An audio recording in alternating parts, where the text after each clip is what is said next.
Pourquoi la culture est-elle pour moi, au fond, un besoin quasiment vital? Ben, simplement, je vais vous illustrer ça avec une situation vécue. C'était en 2003, l'été 2003, où je travaillais avec deux groupes d'enfants totalement différents sur deux secteurs qui n'avaient rien à voir.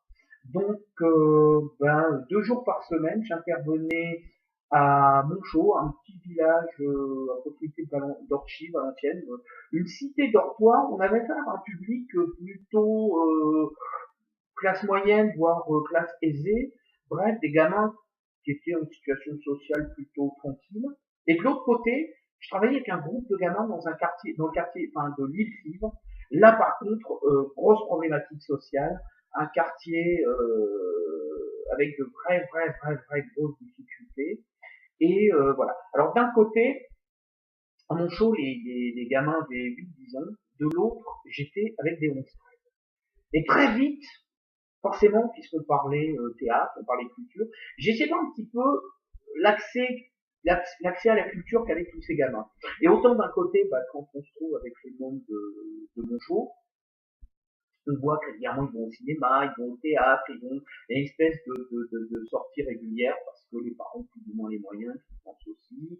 Il y a aussi, dès qu'il y a une manifestation culturelle qui se crée dans la ville, la commune, ça réagit, c'est présent, c'est des gamins qui, au travers de la vie associative, des conservatoires et autres, finalement avaient comme ça une espèce accès à la culture concrète. Et de l'autre, les gamins de filles. Alors eux, ils n'avaient qu'un seul lien avec la culture, un seul et unique lien, qui était la télévision.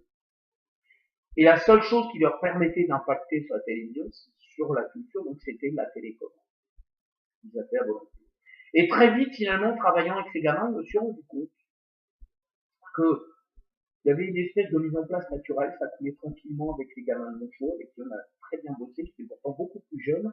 Et par contre, avec les 11-13, il y avait de gros soucis de concentration, de mise en place. Hein, il y avait beaucoup plus de mal à se plonger dans les exercices, si bien que le travail était beaucoup plus long, beaucoup plus laborieux. Il a fallu vraiment... En gros, je me suis rendu compte que des gamins qui n'avaient pas tant de concentration parce que, comme à la maison, quand je parlais finalement de la zapette, ils tapaient constamment, impossible de se concentrer. Et je me suis rendu compte, au bout du compte, euh, dans leur univers scolaire, c'était la même chose. J'en ai parlé à des enseignants.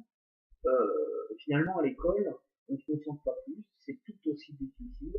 Et on sait donc qu'un gamin issu d'un milieu familial où il n'y aura pas cet accès à la culture est en gros apte à se planter au niveau de sa scolarité. C'est-à-dire que c'est un peu, on perpétue les espèces d'inégalités. Et donc l'accès à la culture devenait à part entière une dynamique éducative essentielle. L'école peut pas tout, les parents peuvent pas tout, et il faut qu'à un moment on puisse trouver comme ça, ne serait-ce que dans l'éducation populaire, des temps où on puisse donner un accès à la culture. Ne serait-ce que pour qu'après le gamin puisse se donner des chances, travailler avec des outils qui lui permettent de se concentrer, qui lui permettent de s'ouvrir au monde. Et voilà pourquoi je pense que la culture, c'est un facteur essentiel de l'éducation et